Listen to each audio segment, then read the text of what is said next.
कपकोट क्षेत्र के ग्राम बैसानी और पौसारी के ग्रामीणों ने विभिन्न समस्याओं और विकास कार्यों में चल रही अनियमितताओं को लेकर जिला मुख्यालय में प्रदर्शन किया और प्रशासन को ज्ञापन सौंपा।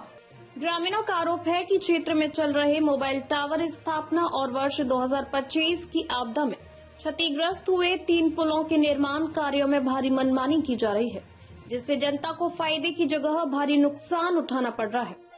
ग्रामीणों ने जिलाधिकारी और मुख्य सचिव को भेजे गए ज्ञापन में बताया कि बीएसएनएल द्वारा ग्राम बैसानी में स्थापित किया जा रहा मोबाइल टावर तकनीकी दृष्टि से गलत जगह पर लगाया जा रहा है।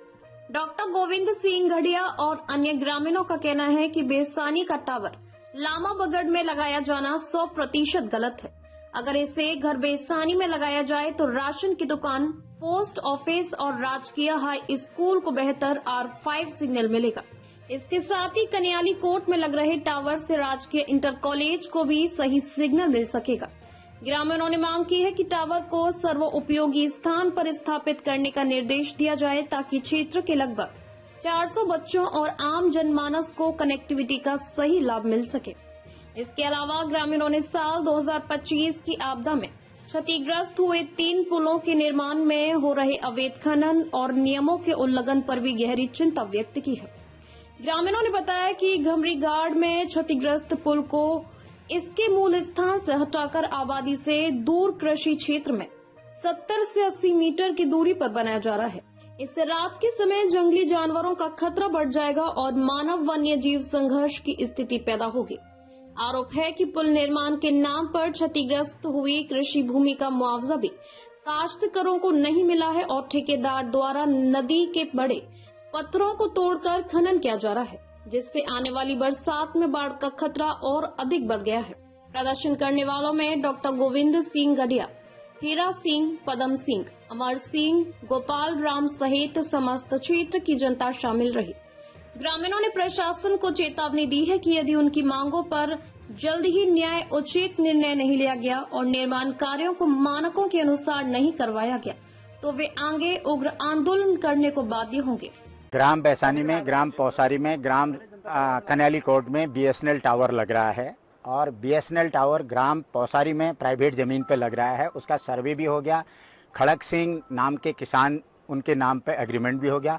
1500 रुपया महीने उनके जो है जमीन का रेंट मिलेगा, ऐसा बीएसएनएल ने एग्रीमेंट किया है। ग्राम बैसानी के टावर के लिए बीएसएनएल अड़ियल है कि हम ग्राम बैसानी में लामा बगड़ क्षेत्र में लगाएंगे, जबकि ग्राम बैसानी का क्षेत्र जहां पर घर बैसानी जगह का नाम है वहां पर राजकीय हाई स्कूल है, सरकारी सस्ते गल्ले की दुकान है और एक सीएससी सेंटर है और पोस्ट ऑफिस है और सर्वाधिक जनसंख्या वहां पर रहती है और सर्वाधिक हमारे जो लोहार बिरादर हैं वो भी सर्वाधिक लोहार वहीं पे रहते हैं।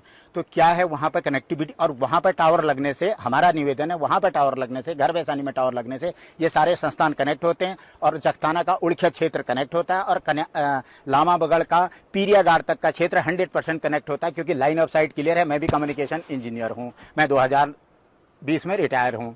तो ऐसी स्थिति में मैंने बीएसएनएल के एजीएम से, बीएसएनएल के डीटीओ से, डीटीएम से और जेटीओ से बात की। हमने लिखित में दिया, उन्होंने कहा नहीं हमने डीएम से सरकारी जमीन लामा बगड़ में ले लिया। हमने कहा लामा बगड़ से ऊपर कनेक्ट नहीं होता, कनेक्ट होगा तो थोड़ा कनेक्ट होगा। और उनका दूसरी दलील है कि सुमटी में जो टावर जियो का लगा हुआ है उससे आप जो है कनेक्टिंग हैं।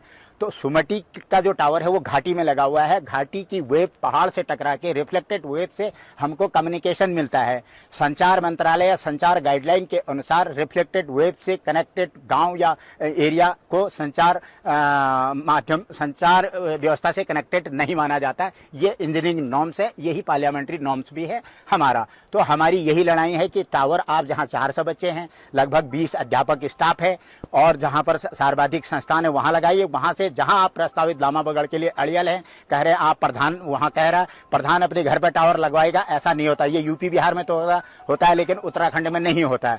तो टावर जो है हमारे वहां लगना चाहिए। ये बीएसएनएल से लड़ाई है। डीएम साहब ने फोन किया और डीएम साहब ने उनको डांटा भी है। दूसरा है कि हमारे वहाँ 3 पुल बन रहे हैं और तीनों पुलों का निर्माण सामग्री पत्थर, बजरी, गिट्टी, मोरंग वो सारा उसी नदी से तोड़ फोड़ करके निकाला जा रहा है और उस नदियों को और बाढ़ग्रस्त कर दिया गया है और पुल अगल बगल में ही बनाए जा रहे हैं। पुलों जहां पुल प्रस्तावित है, जहां पुल बहा था वहां पुल नहीं बनाया जा रहा है, उसके अगल बगल में बना देते, लेकिन पुल बहुत दूर बनाए जा रहे हैं। ये हमारा ज्ञापन भी है और डीएम साहब से निवेदन भी है और डीएम साहब ने चिट्ठी भी बनाई है पीडब्ल्यूडी को। अभी आपका नाम? डॉक्टर गोविंद सिंह गड़िया।